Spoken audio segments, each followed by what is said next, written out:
life is valuable. Any newborn child to an old person. But don't do selective things.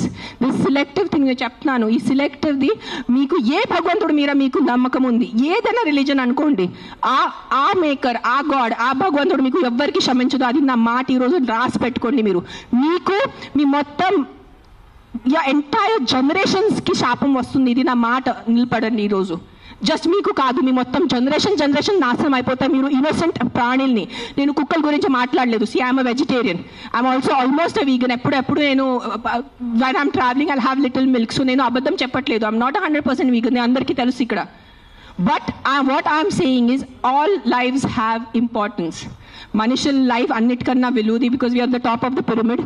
But ఆవులు, మేకలు, కుక్కలు, పిల్లిలు అన్ని లైఫ్కి విలువ ఉంది, వాళ్ళకి కూడా హక్కు ఉంది. మనము ఫారెస్ట్ నాశనం చేస్తున్నారు, అడ్డదిడ్డంగా చెట్లు నరికేస్తున్నారు. ఢిల్లీలో ఏం నడుస్తుంది చెప్పండి? జనాలు ఊపిరి లేక చనిపోతున్నారా లేదా? ఎన్ని ప్రొటెస్ట్ నడుస్తున్నాయి ఢిల్లీలో? ఊపిరి లేదు. మనకి అట్లీస్ట్ ఇక్కడ కొంచెం ఊపిరి ఉంది. ఇక్కడ కూడా మొత్తం మనం లాస్ట్ ఇయర్ ఆ గచ్చిబౌలి ఫారెస్ట్ కట్ చేసినప్పుడు మనం అందరు ప్రొటెస్ట్ చేశారా లేదా? ఊపిరి లేకుండా, తిండి లేకుండా ఎలా బ్రతుకుతారు మీరు? Your water is getting polluted. Big companies are polluting your water. అప్పుడు హ్యూమన్ లైఫ్కి విలువ లేదా? లక్షల మంది చనిపోతున్నారు, దానికి విలువ లేదు. కానీ ఒక ఇద్దరు కుక్క బయట వెళ్ళి చనిపోతే ఆ ఇద్దరికి విలువ.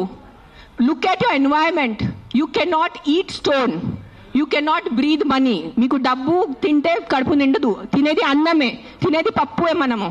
కానీ అన్నం పప్పు ఎక్కడి నుంచి వస్తుంది? మొత్తం కెమికల్స్ ఉన్నాయి, యాంటీబయాటిక్స్ ఆర్ బీయింగ్ యూజ్డ్. అప్పుడు ఎవరు ప్రొటెస్ట్ చేయట్లేదా? మనం our honourable prime minister Modiji said on Mann Ki Baat about antibiotics. చెప్పారు లేదా? 10 days or 15 days ముందు ఆయన మన్ కీ బాత్లో చెప్పారు 75% of Indians are antibiotic resistance.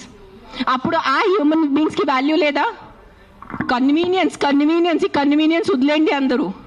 అని ఆ కుక్కల్ని చంపటం మీకు ఏదైనా అనిపిస్తే ఈ కుక్క డేంజరస్ ఉంది, వెంటనే మీ పక్క జిహెచ్ఎంసీ వాళ్ళని కానీ ఏదైనా ఎన్జిఓని కాంటాక్ట్ చేయండి, వాళ్ళు చూసుకుంటారు. కానీ ఒక్క కుక్క తప్పుకి 10 కుక్కల్ని శిక్ష ఇవ్వద్దు. అదే అంటున్నాను నేను. ఎస్, ఆ ఒక్క కుక్క తప్పు చేస్తే, ఆ ఒక్క కుక్క అగ్రెసివ్ ఉంటే ఆ కుక్కని చూసుకోవాలి, దానికి ఏదైనా సొల్యూషన్ చేయాలి. కానీ ఆ ఒక్క కుక్క కోసం మీరు 10 కుక్కల్ని చంపేస్తే అది చాలా చాలా చాలా పెద్ద తప్పు. అది గుర్తుపెట్టుకోండి, ఇది నా మాట. Thank you.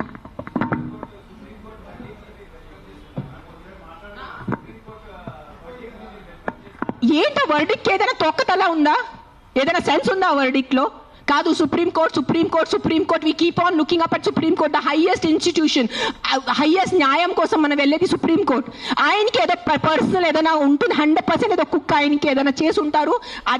This verdict has come from a very personal place, చాలా పర్సనల్ ప్లేస్తో వచ్చిన వర్డిక్ట్ ఇది. ఇది హ్యుమానిటీ నుంచి వచ్చిన వర్డిక్ట్ కాదు. ఇది నేను చెప్తాను, ఓపెన్లీ ఛాలెంజ్ చేస్తాను. నాకు జైల్లో పెట్టండి, నాకు ఏం చేయాలంటే చేయండి, నేను చూసుకుంటాను. కానీ supreme court has become all our law system. Today I'm saying in front of, I have experiences, the entire law has become a joke.